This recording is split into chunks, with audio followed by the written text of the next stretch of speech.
Bueno, tema del día de hoy es One Hit Wonders. Esta canción, por supuesto, no es un One Hit Wonder, pero hablemos un poquito de One Hit Wonders. El One Hit Wonder es un concepto que nació en 1952, unos años después de terminada la Segunda Guerra Mundial en las radios estadounidenses, y constituía una práctica muy común en los estudios de grabación en los Estados Unidos, por medio de la cual se grababan canciones que ya estaban de moda o que se perfilaban como canciones que iban a estar de moda, y se hacían dos cancioncitas, una por un lado en un disquito así chiquitico que era un 45, por un lado había una canción, por el otro lado había otra canción.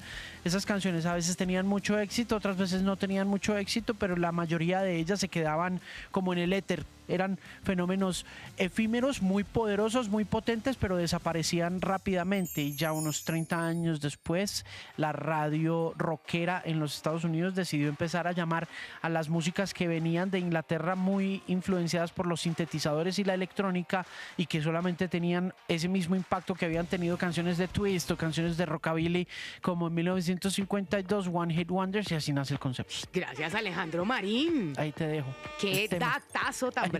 El tema del Ahora, día de hoy. Tengo una pregunta, Alejo.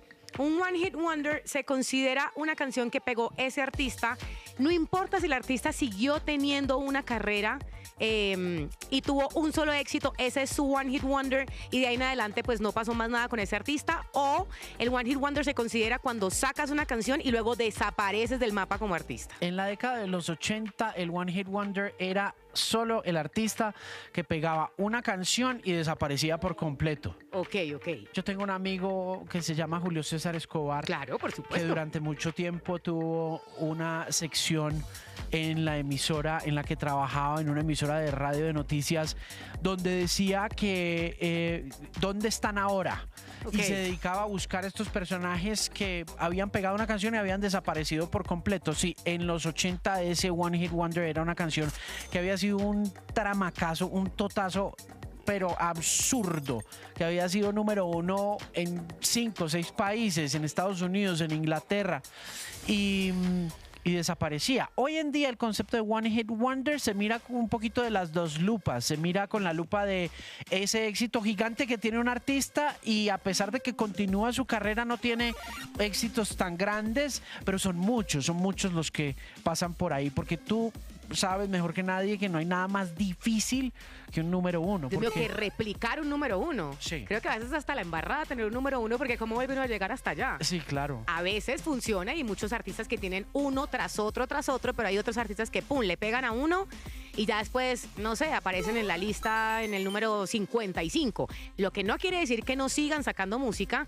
y que no sigan teniendo, digamos, que ese éxito dentro de su nicho, pero no se vuelve un éxito a nivel mundial. Es difícil volverlo a hacer, pasa y sucede, y en muchos artistas y en muchos casos sucede, pero tenía esa duda si era artistas que desaparecen, que además uno no sabe por qué desaparecen después de un éxito tan grande. ¿Por qué pasa eso, Alejo? O sea, porque yo tengo un súper éxito enorme a nivel mundial y de repente ¡pum!, me esfumo de la tierra. Yo creo que tiene mucho que ver con eso que acabas de mencionar, la dificultad que hay para replicar un fenómeno, incluso cuando no es un One Hit Wonder, es decir, cuando tú tienes un artista que no es una canción muy...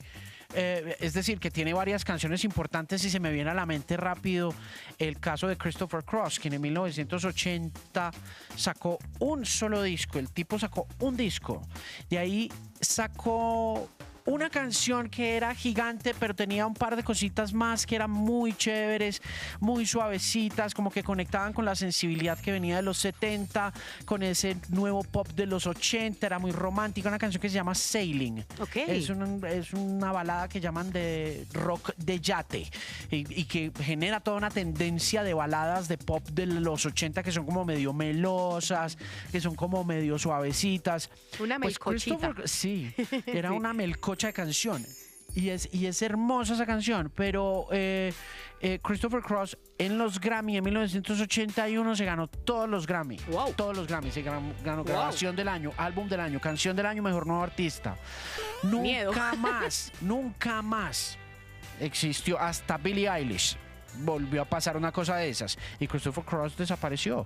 ¿Y ese era el miedo de no volver a lograr ese...? No, como todos los artistas lo intentan, pero pues obviamente Es un fracaso estruendoso. Ay, no, Alejo, qué cosa tan loca después de haber tenido Lo es. todos esos premios y todos esos número unos, pues ese número uno en tantos países o incluso en su propio país, pero ser absolutamente famoso y reconocido por su genialidad, que no vuelva a pasar. Y no vuelve a pasar en muchas ocasiones, como yo creo que para muchos en todas estas jornadas no volverá a suceder la posibilidad de enfrentarse a una audiencia de televisión, y el asunto de los One Hit Wonders puede equipararse un poco con lo que pasa a otro nivel, en el sentido de que tienes 1,5 minutos para convencer a unos jueces que están cada vez más apretados. Tenemos nuestra primera líder de los últimos 2 días. Estoy muy emocionada.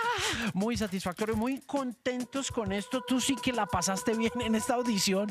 Disfruté cada segundo. Muy Esa bien. mujer hizo lo que quiso con esa canción.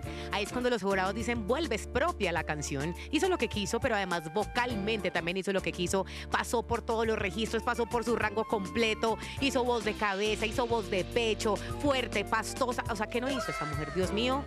Gracias por esa audición que te acabas de mandar, Adri, y un liderato indiscutible. Sí, fue innegable que de hecho es la mejor audición de la noche.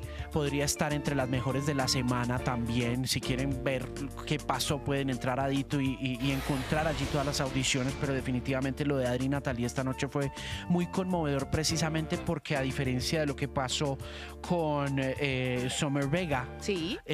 se atrevió a hacer una canción, viene del joropo, está haciendo una canción muy movida, que es una balada como rítmica de Maná, y la hace en una versión completamente diferente, pero la rompe. Funciona. Le Que funcionó. Le funcionó perfecto, pero porque ella sabía exactamente lo que estaba haciendo, y con esa seguridad en su voz, en su técnica y en sus capacidades, es imposible fracasar. Ahora, quiero hablar de algo importante que pasó en estas audiciones y con la gente que no pasó, como por ejemplo Lucas Bloom. ¿Qué pasó con Lucas? Una expresión muy plana en su cara y por ende una expresión muy plana en su voz. ¿Por qué no llega? Porque uno canta con el cuerpo entero, Alejo. Ajá. Que no, Sí. es que fue lo que vimos con Adri, que canta con el cuerpo entero, que cierra los ojos, que transmite a través de su cuerpo. Cuando uno canta solo con la voz, no tiene expresión y no tiene expresión corporal, inmediatamente la voz sale plana, sale como sosa y no termina de llegar canciones que tienen letras muy poderosas. Entonces creo que en el caso de Lucas Bloom, eso fue lo que le faltó, contar una historia con su voz, porque no cantó con su cuerpo entero. Y yo creo que lo de Lucas también tiene mucho que ver un poco como con una búsqueda de identidad. Se nota que Lucas está todavía buscando exactamente dónde quiere estar. No solamente la canción de Son by Four no funcionó, sino que el sombrero tampoco funcionó. Entendimos muy No bien. entendimos.